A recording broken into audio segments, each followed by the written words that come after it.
Hello everyone, welcome to IAS Toppers Pre-Charge 2020 Revision Series Science, Technology and Defense. Quick Reaction Surface to Air Missiles सबसे पहला topic है। इस missile के बारे में पहले जानने से पहले हमको सरफेस टू एयर मिसाइल्स के बारे में जानना होगा। Surface to air missile as इसके नाम में ही है कि ये लैंड से फायर किया जाएगा अगेंस्ट एरियल टारगेट्स, मतलब प्लेन्स हो गए, फिर एनिमी क्रूज मिसाइल्स हो गए, इनके अगेंस्ट यूज़ किया जा सकता है। ऐसा ही एक मिसाइल इंडिया ने बनाया है, वो है quick reaction surface to air missiles. इसको हाल ही में उड़ीसा के कोस्ट के पास इसको टेस्ट फायर किया गया था। ये मिसाइल DRDO यानी डिफेंस रिसर्च डेवलपमेंट ऑर्गेनाइजेशन और बेल मतलब भारत इलेक्ट्रॉनिक लिमिटेड, इन दोनों ने मिलकर जॉइंटली डेवलप किया है। अब इसके बारे में कुछ इंपॉर्टेंट फीचर्स जानते हैं। ये पहला ऑल वेदर वेपन सिस्टम है इंडिया का, मतलब इसको कोई भी वेदर में यूज़ किया जा सकता है। फॉर एग्जांपल मानसून कंडीशंस में भी यूज़ किया जा सकता है या स्नोई कंडीशंस में भी यूज़ किया जा सकता है। नेक्स्ट इसका अगला फीचर है वो है ट्रक माउंटेड मिसाइल, मतलब इसको एक ट्रक चासीज में बिठाया गया है और इसका मेन एडवांटेज ये है, इसको क्विकली एक जगह से दूसरी जगह शिफ्ट किया जा सकता है।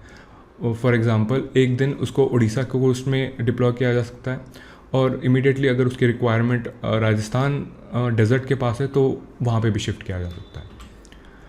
इसका अगला इंपॉर्टेंट फीचर है वो है इसमें सॉलिड फ्यूल प्रोपेलेंट है और इसकी रेंज है 25 से 30 किलोमीटर तक। सॉलिड फ्यूल प्रोपेलेंट का मतलब ये है कि इसमें इसका एग्जांपल मैं समझाता हूँ। आपने दिवाली में फायर क्रैकर्स चलाए होंगे जिसमें रॉकेट भी होगा, ठीक है। ऐसे रॉकेट्स में जो केमिकल मिक्सचर है उसको सॉलिड फ्यूल बोलते हैं। मतलब इसमें जब आप जलाते हैं तो एक इंस्टेंटेनियस एक्सेलरेशन देता है और इंस्टेंटेनियसली ऊपर पहुंच जाता है, ठीक है। अगर QRSAM में लिक्विड फ्यूल प्रोपेलेंट होता तो उसमें एक यूनिक कैपेबिलिटी आ जाती, वो है ऑन ऑफ कैपेबिलिटी। मतलब इस फ्यूल को बंद भी किया जा सकता है थोड़ी देर तक और फिर से उसको ऑन किया जा सकता है। ऐसी कैपेबिलिटी सॉलिड फ्यूल प्रोपेलेंट में नहीं होती। वो एक बार ऑन कर दिया, जब तक एंड होगा तब तक वो जलते रहेगा, ठीक है। इसकी अगली इंपॉर्टेंट फीचर है वो है electronic counter measure capability. Suppose हमारे एनिमी ने एक पूरा RF रेडियो फ्रीक्वेंसी को जैम कर दिया, मतलब उसके पास कुछ इलेक्ट्रॉनिक कैपेबिलिटी आ गई तो सारे जो कम्युनिकेशन नेटवर्क्स है उसको डाउन कर दिया। तो QRSAM में कैपेबिलिटी कि ऐसे सिचुएशंस को भी टैकल करें और ऐसे सिचुएशंस में भी वो एरियल टारगेट्स को एंगेज करें।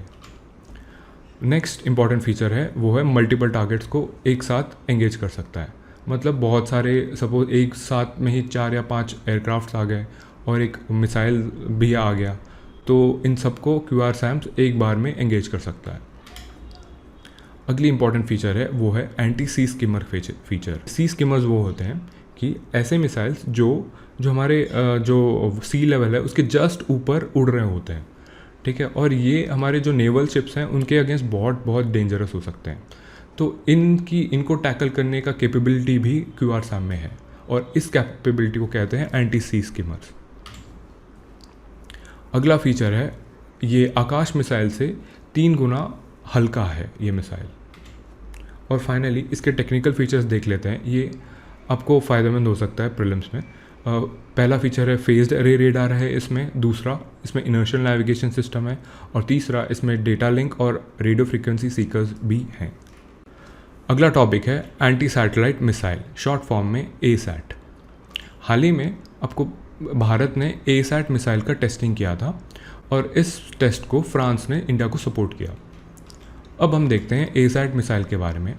भारत की मिशन शक्ति जो जॉइंट प्रोग्राम है DRDO और इसरो का, इसके अंडर ASAT मिसाइल का प्रोग्राम आता है, ठीक है। ये मिसाइल्स किसी कंट्री के सैटेलाइट्स को डिस्ट्रॉय या जैम कर सकता है। डिस्ट्रॉय मतलब ख़त्म कर सकता है, ये जैम मतलब उसकी जो ऑपरेशनल कैपेबिलिटी है उसको कम मतलब निगेट कर सकता है, ठीक है। ऐसी कैपेबिलिटी जो ASAT सिस्टम की है वैसे 3 कंट्रीज़ के पास है, वो है USA, रशिया और चाइना, और इंडिया 4th है, ठीक है।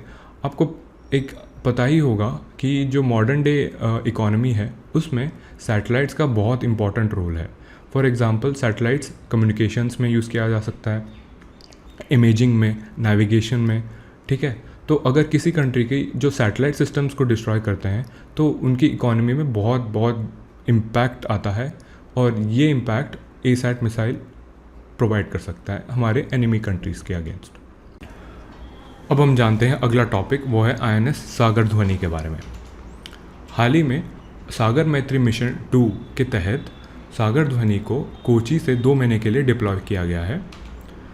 पहला जानते हैं INS सागर ध्वनि के बारे में। ये एक ओशनोग्राफिक रिसर्च शिप है, मतलब ये समुंदर के अंदर साउंड को यूज़ करके वहाँ पे लिविंग और नॉन लिविंग इंफॉर्मेशन को गैदर करने का काम करती है। ठीक है, इस शिप को naval physical and oceanographic laboratory, जो DRDO के अंडर आता है, उन्होंने डिज़ाइन और डेवलप किया है। अगला चीज़ जानते हैं वो है सागर मैत्री मिशन के बारे में।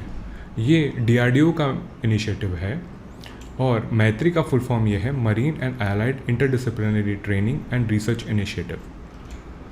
इसका इम्पॉर्टेंट ऑब्जेक्टिव्स क्या है? सबसे पहला ऑब्जेक्टिव है जो इंडियन ओशन रीजन के जो कंट्रीज़ हैं उनके साथ साइंटिफिक कोलैबोरेशन करें लंबे समय तक। दूसरा इम्पॉर्टेंट ऑब्जेक्टिव है वो है ओशन रिसर्च एंड डेवलपमेंट, और स्पेसिफिकली अंडमान सी पे वहाँ पे फोकस करें। और तीसरा ऑब्जेक्टिव ये है जो नॉर्थ इंडियन ओशन है तो वो वहाँ पे पूरा एंटायर एरिया में डेटा कलेक्शन करें। तो नॉर्थ इंडियन ओशन में बहुत सारे अपॉर्चुनिटीज़ हैं। फॉर एग्ज़ाम्पल वहाँ पे पॉलीमेटालिक नोड्यूल्स मिलते हैं जो फ्यूचर में जो मेटल्स के रिक्वायरमेंट है फॉर इंडिया वो एकदम से सॉल्व कर सकते हैं, इतना मेटल्स हैं वहाँ पे। ठीक है, अगला टॉपिक है हाइपरसोनिक टेक्नोलॉजी डेमोन्स्ट्रेटर व्हीकल। हाल ही में DRDO ने हाइपरसोनिक टेक्नोलॉजी डेमोन्स्ट्रेटर व्हीकल का सक्सेसफुली टेस्टिंग किया था उड़ीसा कोस्ट के पास। अब इस टॉपिक में और आगे बढ़ने के लिए इससे पहले हमको कुछ इंपॉर्टेंट कॉन्सेप्ट्स की जानकारी बहुत ज़रूरी होती है। सबसे पहला कॉन्सेप्ट है माक नंबर। माक नंबर उद्देश्य ये है कि किसी भी ऑब्जेक्ट का स्पीड को स्पीड ऑफ साउंड के साथ कंपेयर करना। ठीक है, स्पीड ऑफ साउंड है वो है 343 मीटर्स पर सेकेंड, और इसको इन किलोमीटर्स अगर कन्वर्ट करें वो है 1240 किलोमीटर्स पर आवर। ठीक है, कोई भी ऑब्जेक्ट सपोज इस स्पीड से कम जा रहा हो तो माक स्पीड से कम हो तो उसको सबसोनिक कहते हैं। ठीक है, और किसी भी ऑब्जेक्ट का स्पीड माक स्पीड के साथ यानी स्पीड ऑफ साउंड के इक्विवेलेंट हो तो उसको ट्रांससोनिक कहते हैं। किसी भी ऑब्जेक्ट का speed more than 1 time the speed of sound but less than 5 times the speed of sound, उसको सुपरसोनिक कहते हैं। और किसी भी ऑब्जेक्ट का स्पीड 5 गुना साउंड के 5 गुना से ज़्यादा हो तो उसको हाइपरसोनिक कहते हैं। ठीक है, अगला इम्पॉर्टेंट कॉन्सेप्ट है वो है रैमजेट। रैमजेट एक ऐसी टेक्नोलॉजी है जो हवा में एटमॉस्फेयर से एयर को पुल इन करता है और उसके साथ जो भी प्रोपेलेंट्स हैं, जो केमिकल्स हैं, उसको मिक्स करके वो इंस्टेंटेनियसली एनर्जी प्रोड्यूस करता है। ठीक है, ये होते हैं रैमजेट्स। ये जनरली सबसोनिक स्पीड्स में काम करते हैं। अब अगला कॉन्सेप्ट है स्क्रैमजेट। ये रैमजेट ही है लेकिन इसकी जो स्पीड है वो सुपरसोनिक में होती है। मतलब ऐसे टेक्नोलॉजी जो सुपरसोनिक स्पीड में हवा में जो ऑक्सीजन है उसको मतलब लेके उसके साथ जो प्रोपेलेंट्स है उसके साथ मिक्स करके एनर्जी प्रोड्यूस करता है। और फाइनली हाइपरसोनिक वेपन के बारे में जानते हैं। वो ये ऐसे वेपन्स हैं जिनकी स्पीड अभी मैंने बताया वो है माक 5 की स्पीड से ज़्यादा हो। दूसरा इम्पॉर्टेंट कॉन्सेप्ट है कि ये स्क्रैमजेट प्रोपल्शन सिस्टम को यूज़ करता है, मतलब हवा में सुपरसोनिक स्पीड में हवा को इसकी इनटेक होती है। तीसरी, ये 1,00,000 फीट तक उड़ सकता है। और चौथी इम्पॉर्टेंट फीचर है 1,00,000 फीट के ऊपर ये ग्लाइड कर सकता है। ठीक है, अब हम जानते हैं हाइपरसोनिक टेक्नोलॉजी डेमोन्स्ट्रेटर व्हीकल के बारे में कुछ इंपॉर्टेंट फैक्ट्स। ठीक है, ये इंडिया ने इंडिजिनियसली डेवलप किया है इस टेक्नोलॉजी को, और ये अनमैन्ड और स्क्रैमजेट टेक्नोलॉजी व्हीकल है। अगला इम्पॉर्टेंट पॉइंट है ये मोर देन माक 6 स्पीड में क्रूज़ कर सकता है। इसकी एक और ख़ास बात यह है कि ये 20 सेकंड के अंदर 32 किलोमीटर्स के हाइट तक पहुंच सकता है। और फाइनली ऐसे टेक्नोलॉजीज़ USA, रशिया और चाइना के पास है। अब इसके फ़ायदे क्या हो सकते हैं? पहला वेपन मतलब मिलिट्री एप्लीकेशन वो है लॉन्ग रेंज क्रूज मिसाइल्स को बना सकते हैं, मतलब एक कंट्री से दूसरे कंट्री तक आराम से लॉन्च करने की कैपेबिलिटी आ जाती है इंडिया को इस टेक्नोलॉजी के थ्रू। और दूसरी इम्पॉर्टेंट जो नॉन मिलिट्री एप्लीकेशन हो सकती है वो है सैटेलाइट लॉन्चेस व्हीकल बनाने में जो रीयूजेबल हो, ठीक है। और ये इसका बेस्ट फ़ायदा ये होगा कि ये एक एनर्जी एफिशिएंट हो सकता है और दूसरा कॉस्ट भी इसकी कम हो सकती है। अगला टॉपिक है बाबा कवच। हमारे सिक्योरिटी फोर्सेस जो नक्सल एरियाज़ या जो भी बॉर्डर एरियाज़ में डिप्लॉयड हैं वो कॉन्स्टेंटली अंडर थ्रेट है फ्रॉम हॉस्टाइल एलिमेंट्स, ठीक है। उनको टैकल करने के लिए हाल ही में बाबा कवच एक बुलेट प्रूफ जैकेट को इंटरनेशनल पुलिस एक्सपो 2019 में लॉन्च किया गया था। ये indigenously developed bullet proof jacket है और लाइटेस्ट है, ठीक है। इसको ऑर्डिनेंस फैक्ट्री बोर्ड और मिस्टर धातु निगम लिमिटेड दोनों ने मिल के बनाया है। और इसकी एक और यूनिक बात यह है कि बाबा एटॉमिक रिसर्च सेंटर की नैनो टेक्नोलॉजी इस बुलेट प्रूफ जैकेट में एम्बेडेड है, ठीक है। अब हम जानते हैं इंडियन ऑर्डिनेंस फैक्ट्रीज़ के बारे में। ये इंडिया की ओल्डेस्ट और लार्जेस्ट इंडस्ट्रियल सेटअप है। इनका मेन काम ये है कि ये weapons including tanks, guns, military equipment की ज़रूरत हो उनका प्रोडक्शन करना, ठीक है। इसकी जो हेडक्वार्टर्स हैं वो है कोलकाता में लोकेटेड है और ये मिनिस्ट्री ऑफ डिफेंस के डिपार्टमेंट ऑफ डिफेंस प्रोडक्शन के अंडर आती है। अगला टॉपिक है Indian territorial army. Indian territorial army को 1949 में सी राजगोपालचारी जो भारत के सबसे पहले गवर्नर जनरल थे उन्होंने इनॉग्रेट किया था। ये मिनिस्ट्री ऑफ डिफेंस के अंडर आती है और इसकी एक और ख़ास बात है जो रेगुलर आर्मी है उसकी भी सब पार्ट है। इनका दूसरा नाम है वो है टेरिरस और जो भी इनके वॉलंटियर्स हैं उनको हर साल एक शॉर्ट ट्रेनिंग दी जाती है। इंडियन टेरिटोरियल आर्मी की स्थापना इसीलिए की गई थी कि ये as a second line of defence की तरह एक्ट करें। दूसरा, आर्मी की जो अन्य ड्यूटीज़ हैं अपार्ट फ्रॉम जो नेशनल सिक्योरिटी प्रोवाइड करना, वो ड्यूटीज़ फॉर एग्ज़ाम्पल कैलामिटीज़ में हेल्प करना या कोई भी डिज़ास्टर हो गया उस टाइम में आर्मी को बुलाया जाता है जनरली, तो ऐसे ड्यूटीज़ को इंडियन टेरिटोरियल आर्मी को सौंपा दिया जाए, ठीक है। अब हम जानते हैं वेरियस ऑपरेशंस जो न्यूज़ में मेंशन किए गए थे। सबसे पहला आता है ऑपरेशन मिलाप, जो दिल्ली में जो ट्रैफिकिंग होती है ह्यूमंस या किडनैपिंग होती है किसी बंदों का, लड़के या बच्चे या औरतों का, इनको रेस्क्यू करने के लिए दिल्ली पुलिस ने इस ऑपरेशन मिलाप को लॉन्च किया था। और अगला इम्पॉर्टेंट ऑपरेशन है वो ऑपरेशन सुदर्शन। इसको बॉर्डर सिक्योरिटी फोर्स ने लॉन्च किया था और इसका मेन काम ये होगा कि इंडिया पाकिस्तान के बॉर्डर में जो इन्फिल्ट्रेशन होता है उसको स्टॉप करने के लिए जो ग्रिड बनाई है उसको और भी फोर्टिफाई करें या और भी इम्प्रूव करें, ठीक है।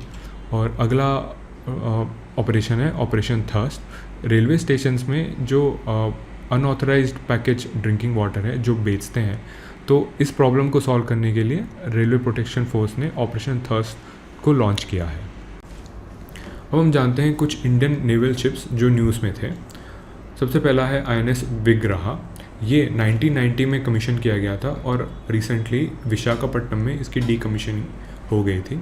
इस शिप को मज़गवन डॉक्स लिमिटेड मुंबई में बनाया गया था और इस शिप की ख़ास बात यह है कि इंडिया ने श्रीलंका को एज ए लीज़ इस शिप को दिया था वहाँ। अगला इम्पोर्टेंट शिप है वो है INS रंजीत। ये भी हाल ही में डीकमीशनिंग हो गई थी और ये फॉर्मर USSR में वहाँ पे बना था और इंडिया ने वहाँ से ख़रीदा था और ये एक मिसाइल डिस्ट्रॉयर है। अगला इंडियन शिप है वो है INS नीलगिरी। इसको हाल ही में मुंबई में लॉन्च किया गया था। ये एक स्टेल्थ फ्रिगेट है। स्टेल्थ का मतलब ये जो डिटेक्शन है उसका बहुत कम हो जाता है, ठीक है। और इसमें एक नई टेक्नोलॉजी यूज़ की गई थी वो है इंटीग्रेटेड कंस्ट्रक्शन मेथोडोलॉजी। मतलब यहाँ पे क्या होता है कि जो भी इंपॉर्टेंट पार्ट्स है उसको टुकड़ों में बना के फिर फाइनली उसको जोड़ दिया जाता है। अगला जो शिप है वो है INS बेला। इसको भी मुंबई में लॉन्च किया गया था। ये एक सबमरीन है और ये कालावारी क्लास के अंदर आती है और इंडिया के जो प्रोजेक्ट 75 में जो स्कॉर्पिन जो शिप्स सबमरीन्स बन रहे हैं उसमें INS वेला आता है। प्रोजेक्ट 75 की खास बात यह है कि ये एक सबमरीन्स हैं जो फ्रांस के साथ बना रहे हैं इंडिया, और इसमें air independent propulsion system technology को भी डिप्लॉय किया गया है। अब अगला जो सबमरीन है वो है INS कंधेरी। ये भी एक स्कॉर्पियन क्लास सबमरीन है और ये डीजल इलेक्ट्रिक अटैक सबमरीन है, मतलब डीजल टेक्नोलॉजी को यूज़ करता है। इसको फ्रेंच कंपनी ने बनाया है और इसका जो नाम है वो कनेरी, जो एक शिप है, एक फ़िश है जो अंडर वाटर पाई जाती है, उस पर बनाया गया है। इस कंधेरी की खास बात ये है कि ये जो शिप्स और दूसरे सबमरीन्स हैं उसको टॉर्पीडोज़ के थ्रू अटैक कर सकता है, और इसका जो एक और रोल है वो है इंटेलिजेंस गैदरिंग, या वहाँ पे कोई माइंस रखने, अंडर वाटर माइंस, तो वो भी कर सकता है। और फाइनली वहाँ पे कुछ सर्वेलेंस करना है, मतलब वहाँ पे चेक करना है कि कोई एनिमी शिप्स आ रहे हैं कि नहीं किसी एरिया में, तो वो काम भी INS कंधेरी कर सकता है। अगला इम्पॉर्टेंट जो शिप है वो है ICGS, यानी Indian coast guard ship Varaha. इसको चेन्नई पोर्ट के पास कमीशन किया गया था। ये एक ऑफशोर पेट्रोल वेसल है, मतलब जो इंडिया की जो EEZ है, एक्सक्लूसिव इकोनॉमिक जोन, वहाँ पे ये पेट्रोलिंग का काम करता है। इसको इंडियन कोस्ट गार्ड ने बनाया था, और इस शिप की मतलब ख़ास बात यह है कि यहाँ पे हेलीकॉप्टर्स, और अगर वहाँ पे उस एरिया में कुछ अगर ऑयल स्पिल होता है तो वो प्रॉब्लम को भी सॉल्व करने के लिए इसके पास पोल्यूशन रिस्पॉन्स इक्विपमेंट है।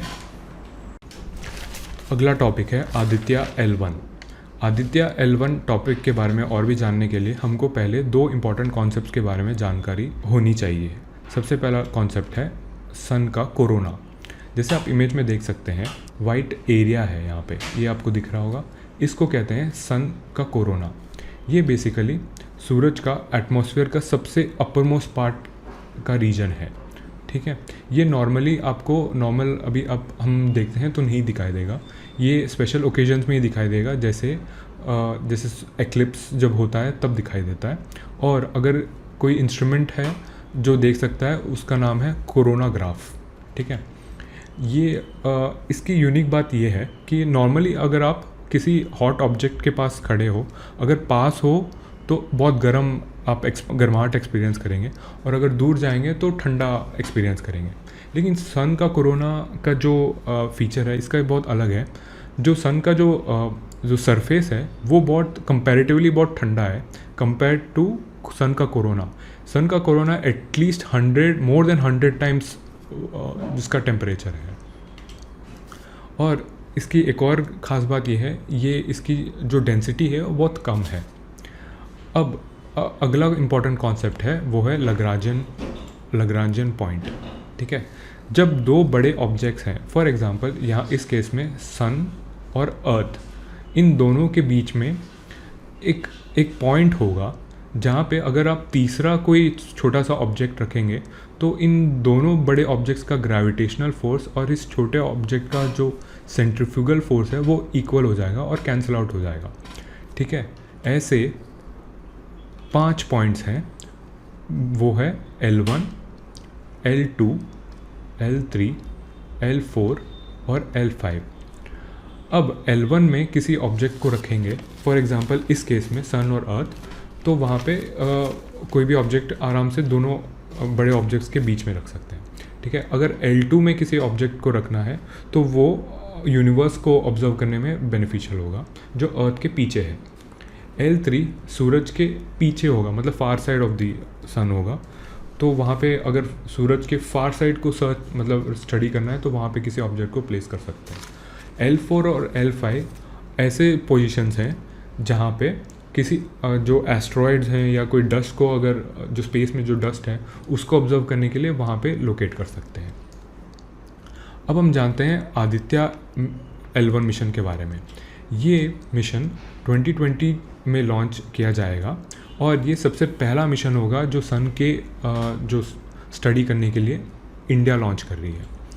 दूसरा इम्पॉर्टेंट पॉइंट है, ये एक सोलार कोरोनाग्राफ मिशन है, मतलब सूरज का जो कोरोना है उसको स्टडी करने के लिए बनाया गया है।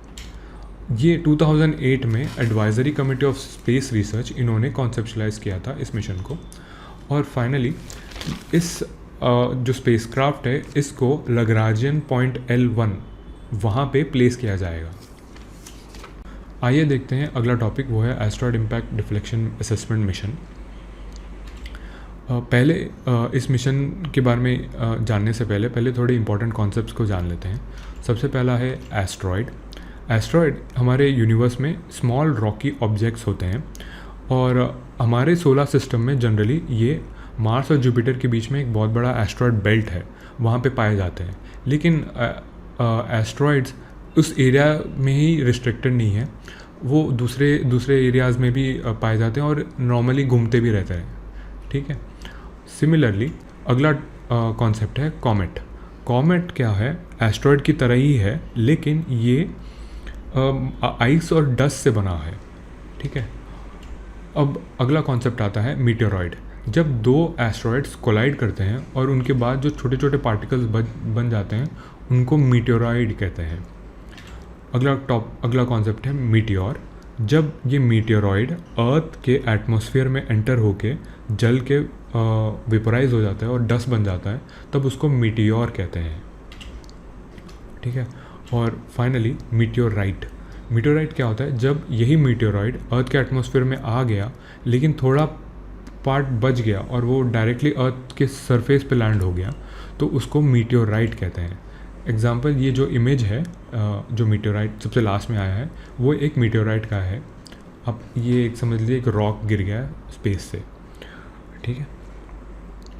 अब हम जानते हैं एक इम्पॉर्टेंट स्पेस मतलब एस्ट्रॉयड के बारे में, वो है डिडीमॉस। डिडीमॉस एक बाइनरी एस्ट्रॉयड सिस्टम है। मतलब इसकी खास बात यह है कि एक बड़ा एस्ट्रॉयड है, उसके साथ एक छोटा एस्ट्रॉयड उसके साथ घूम रहा है। ठीक है। जो बड़ा एस्ट्रॉयड का नाम है डिडीमॉस A और छोटा है डिडीमॉस B। ओके। अब साइंटिस्ट कह रहे हैं कि ये 2022 में अर्थ के 10 मिलियन किलोमीटर्स के पास आ जाएगा। ओके। अब ये बेसिकली ये जो मिशन है इसीलिए लॉन्च किया जा रहा है कि ये टेस्ट करना चाहते हैं कि जब किसी कोई भी इम्पैक्ट, कोई भी प्रोब को या कोई भी स्पेसक्राफ्ट को किसी एस्ट्रॉयड पे इम्पैक्ट करते हैं तो उसमें क्या फ़र्क ला सकते हैं, मतलब उसकी ट्रेजेक्टरी में क्या डिफ्लेक्शन आ जाएगा। तो ये स्टडी करने के लिए ये मिशन लॉन्च कर रहे हैं। इस मिशन का मोटो ये है कि जो प्लानिटरी डिफेंस सिस्टम को बनाया जाए। जब फ्यूचर में अगर कोई बड़ा एस्ट्रॉयड अर्थ में आके इम्पैक्ट करने से पहले उसको डिटेक्ट करके उसको डिफ्लेक्ट करें तो अर्थ में जो लाइफ है वो बच सकती है। ठीक है। यही है इसका मेन उद्देश्य इस मिशन का। अब ये mission European space agency, German aerospace centre और नासा का जॉइंट कोलैबोरेशन है, और ये मिशन ये चाहती है कि ये जो डिडीमॉस B है, जो एस्ट्रॉयड है छोटा सा, वहाँ पे एक स्पेस क्राफ्ट को जाके इम्पैक्ट करेंगे वहाँ पे। ठीक है। एकदम फोर्स में जाके इम्पैक्ट करेंगे और ये चेक करेंगे कि उसका जो डायरेक्शन है चेंज हुआ है कि नहीं। ठीक है। तो इसमें 2 स्पेसक्राफ्ट्स होंगे। पहला होगा डार्ट, जिसका फुल फॉर्म है डबल एस्ट्रॉयड रीडायरेक्शन टेस्ट, जो नासा लॉन्च करेगी 2022 तक, और ये क्या करेगा, ये डायरेक्टली जाके उस एस्ट्रॉयड में जाके इम्पैक्ट करेगा। दूसरा है हेरा, ये यूरोपियन स्पेस एजेंसी लॉन्च करने वाली है 2024 में, और ये 2027 तक उस एस्ट्रॉयड तक पहुंच जाएगी जहाँ पे वो डार्ट मिशन ने इम्पैक्ट किया था, और उसका ट्रेजेक्टरी या उस पे जो भी इम्पैक्ट पे स्टडीज़ करेगी ये दूसरा स्पेस क्राफ्ट।